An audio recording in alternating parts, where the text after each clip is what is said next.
Yes, just picking up on Richard's reporting there from our news at 1 today in Downing Street. They're talking about the specifics of various scenarios for the like of roaming charges. Look, I'm a customer with an all-Ireland deal on my phone, and it was transformational. So in theory, I mean, if they're going to put a jurisdictional barrier up between the UK and, say, in our case, the Republic of Ireland, well, companies have every right to go, well, look, that's no longer part of the EU. So, they maybe will scrap roaming charges. The politicians today saying, no, that'll not be the case. They're talking about credit cards, passports, driving licences and the like in number 10 today. The government acknowledges, quote, a risk of disruption at all border frontier crossings into the EU.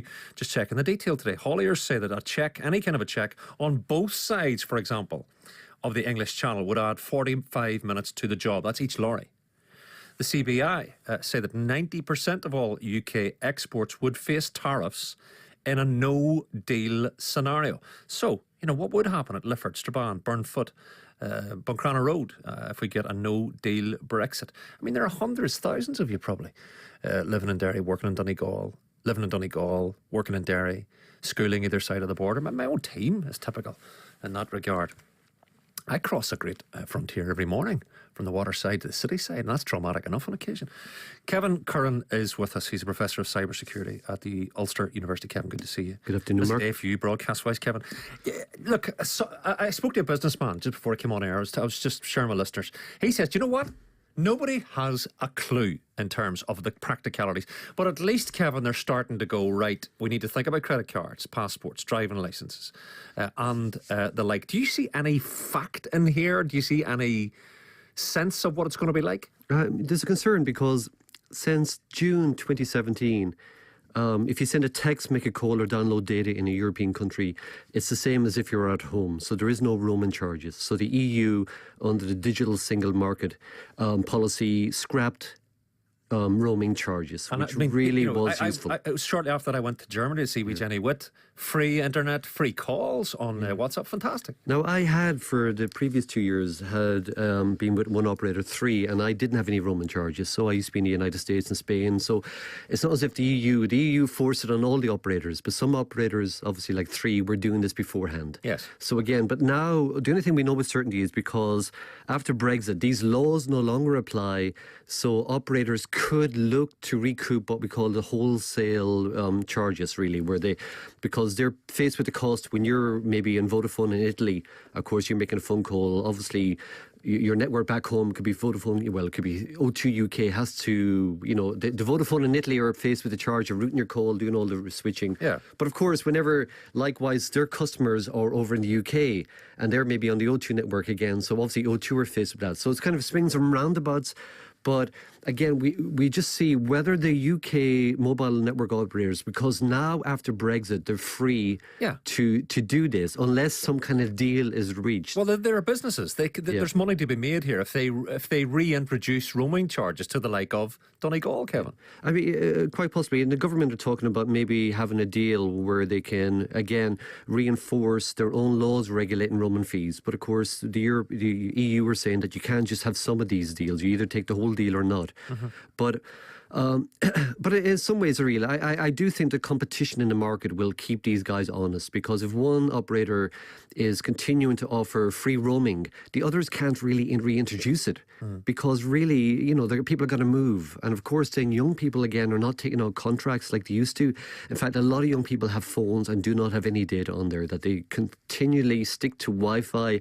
They use WhatsApp, they use, Snapchat, they use whatever else, and they never go through the mobile operators again. And the mobile operators know this, and they're trying to, obviously, they're trying to get every penny out of us as consumers, the people who do pay for the contracts. Dominic Raab, the Brexit chap, has told our Radio 4 colleagues that 2 mobile operators, Vodafone and 3, have publicly agreed not to bring them back for British citizens. Do we take him at his word, Kevin? Well, my reading is that they have said they have no plans to, but they haven't signed anything. They haven't, there's nothing. Well, I've no plans to go on holiday next year, but I probably will at some stage. Exactly. So, no, I mean, they're just saying, obviously, they have no plans at the moment, but again, that doesn't mean it won't happen. The UK would recognise our strict legal obligations in terms of the divorce bill, the 39 billion, but then Mrs May is saying, well, if you don't work with us, we'll not pay the divorce bill. So that's one to watch.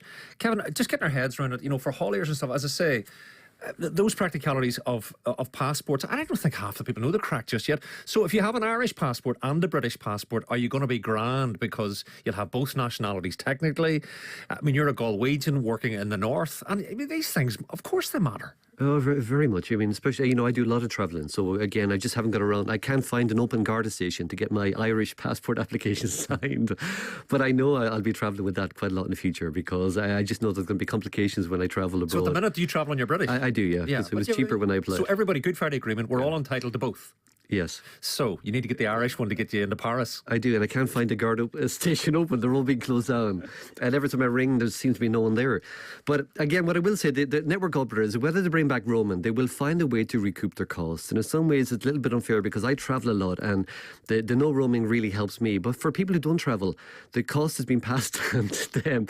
So it's a tax on people who don't travel in some ways. But again, it really is so useful, because it removes a lot of the, I mean, it was a nightmare before. I remember early, 10 years ago, getting 150 quid bill before roaming. I remember it really hurting, and I can see where people run up to thousands, really, and it didn't take me long to run up that little bit of data roaming. So really, it does simplify it, and you can see that it was one of the policies in the EU that really made sense, that it opens up trade, it makes it easier for travellers. The public win as a result of no roaming within Europe. A little nugget before I let you go. I heard you speaking to William on Talkback. If you're in work today and you've got a great mobile signal in the city, but you live out in the country, you can get a free sort of a mast thing installed by the company, and they usually don't charge for it. They usually don't. If you're on a contract, so therefore you're a loyal customer, that they see that they've some way of recouping it, that you're more likely to get it free. Now, some of them will charge you, say, between 70 and maybe 300. And so basically, but they'll arrive at the house and put essentially a little booster at the house. No, it's simpler than that, actually. So they all have it. The three, O2 have a boost box, Sure Signal from Vodafone, EE have a signal box, and I have a home signal.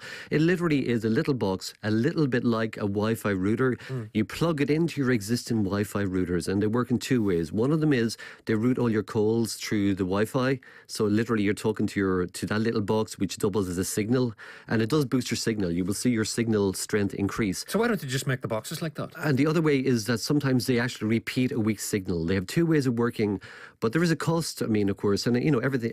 They're trying to, some of these costs are the value of a contract per year, so that's why they don't give them out free. But if they think you're going to leave, it is worth phoning up your mobile provider and saying, "Can you send me a signal booster?" Signal booster. And it will boost the signal all around your house, yeah. Kevin, thank you for that. Professor Kevin Curran from the Ulster University there.